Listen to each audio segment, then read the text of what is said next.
Welcome to TG24 TV. నేను సుమలత.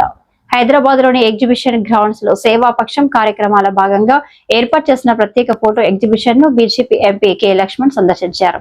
ఈ exhibition లో ప్రధానమంత్రి నరేంద్ర మోదీ జీవిత విశేషాలు, రాజకీయ ప్రయాణంలోని ముఖ్య మైలురాళ్లు, అలాగే దేశ ప్రగతికి ఆయన చేసిన కృషి ప్రతిబింబించాయి.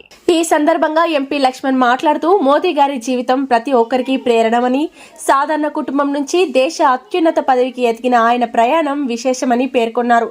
దేశ అభివృద్ధి, సమగ్ర సంక్షేమం కోసం ప్రధాని మోదీ తీసుకున్న నిర్ణయాలు చరిత్రలో నిలిచిపోతాయని అన్నారు. బీజేపీ ఎమ్మెల్సీ మల్కా కొమరయ్య, బీజేపీ తెలంగాణ రాష్ట్ర ప్రధాన కార్యదర్శి తుల్లా వీరేంద్ర గౌడ్, బీజేపీ తెలంగాణ ఓబీసీ మోర్చా రాష్ట్ర అధ్యక్షుడు గంధమల్ల ఆనంద్ గౌడ్ తదితరులు పాల్గొన్నారు. సేవా పక్వాడా పేరు మీద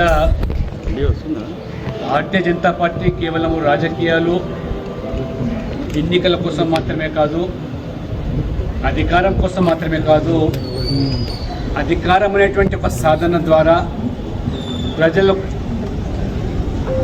కార్యకర్తలు ముఖ్యంగా సేవలో నిమగ్నం చేయడానికి ఈ సేవా పక్షం మీద తీసుకున్నటువంటి ఈ యొక్క కార్యక్రమంలో నరేంద్ర మోడీ గారు వారి జీవిత విశేషాలు, వారు బాల్యం నుంచే రాష్ట్రీయ స్వయం సేవక సంఘ సభ్యులుగా వారు దేశ హితం కోసము తన సర్వస్వాన్ని కూడా, జీవితం అంతా కూడా ఈ యొక్క మరి భరతమాతకు అర్పితమై ఏ రకంగా ఒక సేవా భావనతోని ఈ దేశానికి సమర్పితమైన వ్యక్తిగా భావితరాలకు వారి జీవిత విశేషాలు ఒక స్ఫూర్తిగా మరి ఉండాలనే ఒక లక్ష్యంతో దేశవ్యాప్తంగా ప్రధానమైన నగరాల్లో ఈ సేవా పక్షంలో భాగంగా ఈ యొక్క ఎగ్జిబిషన్లు ఏర్పాటు చేయడం చాలా సంతోషం. ఇవాళ తెలంగాణలో,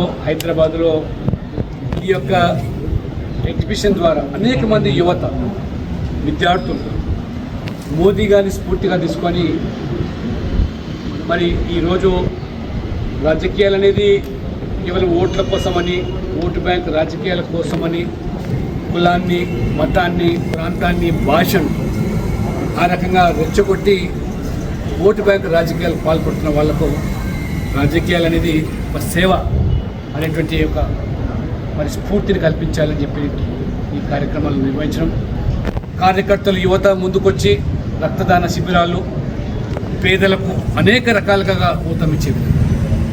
ఇవాళ పండిత్ దీన్ దయాళ్ ఉపాధ్యాయ యొక్క జయంతి కాబట్టి పండిత్ దీన్ దయాళ్ ఉపాధ్యాయ భారతీయ జనసంఘ్ యొక్క అధ్యక్షులుగా, పార్టీకి సిద్ధాంతకర్తగా కొనసాగిన వ్యక్తి, అంత్యోదయ అనే సిద్ధాంతాన్ని ప్రవచింపజేసి వారు సమాజంలో ఉన్న చిట్ట చివరి వ్యక్తికి మొదటగా వారికి ఆదుకోవాలి, ఈ దేశ ఫలాలు మొదటగా వారికి అందజేయాలని చెప్పి వారు ప్రతిపాదిస్తే ఈరోజు కాంగ్రెస్ పార్టీ, కాంగ్రెస్ నాయకులు, గతంలో ప్రధానమంత్రి మన్మోహన్ సింగ్ గారు ఈ దేశం యొక్క మొదటి ఫలాలన్నీ కూడా ముస్లింలకు చెందాలని ఏ ఉద్దేశంతో వారు ఆ యొక్క సిద్ధాంతాన్ని వ్యాపింపజేశారో మన్మోహన్ సింగ్ గారు ప్రజలు గమనిస్తారు. హాయ్ అండి, నేను మీ Satyasri. Please do subscribe TG24 TV.